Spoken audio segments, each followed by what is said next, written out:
नमस्कार दोस्तों, SSV RKM knowledge is power के चैनल पर आपका स्वागत है। दोस्तों, सभी NGOज जो भी इनकम टैक्स एक्ट की सेक्शन 12A और ATG में रजिस्टर्ड थी, उनके लिए पिछले फाइनेंस एक्ट अर्थात फाइनेंस एक्ट 2020 में एक नई सेक्शन इंसर्ट की गई थी, सेक्शन 12AB। और सेक्शन 12AB में ये प्रावधान किया गया था कि वे सभी NGO जिनके पास में उस वक्त 12A और ATG के रजिस्ट्रेशन हैं, वे समाप्त हो जाएंगे 1 जून 2020 से और उनको रिन्यूअल या री रजिस्ट्रेशन के लिए अप्लाई करना पड़ेगा। परंतु पेंडेमिक महामारी के कारण, क्योंकि सभी NGOs के लिए और सरकार के लिए भी ये कार्य उस वक्त कर पाना संभव नहीं था, इसलिए उसी दिन यानी कि 1 जून 2020 को ही इसको ओमिट यानी कि मिटा दिया गया। यानी कि फाइनेंस एक्ट 2020 में जो सेक्शन डाली गई थी वो वापस हटा दी गई। इसके बाद taxations and other laws, relaxations and amendment of certain provisions act 2020 के द्वारा इस सेक्शन को वापस लाया गया और इस बार इसकी डेट रखी गई 1 अप्रैल 2021।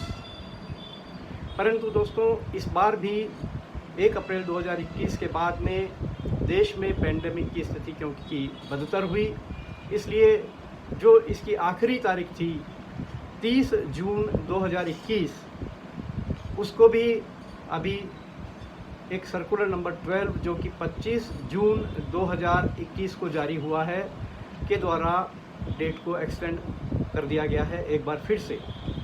और अब ये जो डेट एक्सटेंड की गई है वो है 31 अगस्त 2021।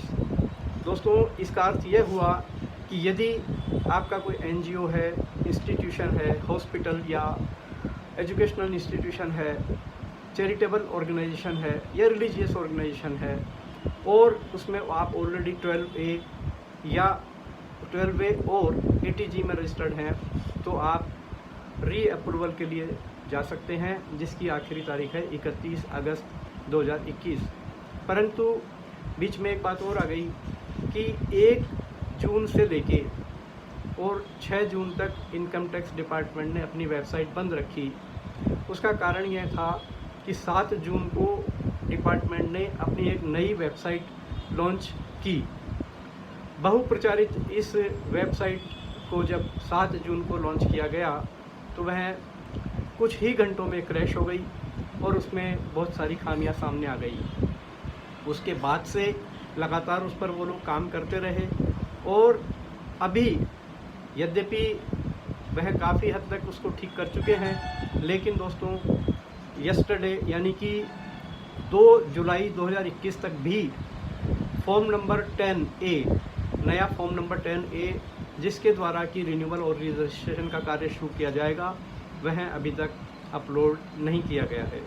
अभी उसका इंतज़ार है, लेकिन शायद इसीलिए डेट भी जो है बढ़ाकर 31 अगस्त कर दी गई है। तो अब जैसे ही ये फॉर्म इनकम टैक्स की वेबसाइट पर अवेलेबल होता है, आप जो भी लोग इसके लिए एलिजिबल हैं अपने NGO के री रजिस्ट्रेशन या री अप्रूवल के लिए अप्लाई करें। धन्यवाद।